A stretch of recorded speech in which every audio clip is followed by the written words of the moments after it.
திருச்சிற்றம்பலம். அரணா பார்வதி பதையே அரகர மகாதேவா. திருவாசகத்துல திருவார்த்தையில ஒரு பாடல். அணிமுடியாதியமரர்கோமான் ஆனந்த கூத்தன் அருசமயம் பணிவகை செய்து படவதெறி பாரொடு விண்ணும் பரவியத்த பிணிகட நல்கும் பெருந்துரையம் பேரருளாளன் பெண்பாலுகந்து மணிமலை கொண்டு மான்மீன் விசிறும் வகையறிவார் எம்பிரானாவாரே.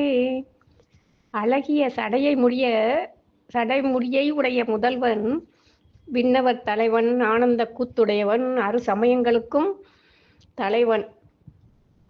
அவன் விண்ணுலகத்தாரும் மண்ணுலகத்தாரும் வாழ்த்தி வழிபட அவர்கள் பிறவி நோய் ஒழியும்படி அருள் செய்யும் பெருந்துரையுடைய நமது பெருங்கருணையாளன். அவர் என்ன செஞ்சார்னா, நம்ம உமையம்மை மீனவர் மகளாக பிறந்தாங்க. அப்போ அவங்களை மணக்கிறதுக்காக சுவாமியும் தோணி ஏறி அழகிய வலை கொண்டு பெரிய கெளிரும் மீனை அந்த வலையை வீசி பிடிக்கும் திறத்தை அறியும் தன்மை யாரோ அவர் எமது தலைவர் என்று நம்ம மாணிக்கவாசக பெருமான் பாடுகின்றார். திருச்சிற்றம்பலம்.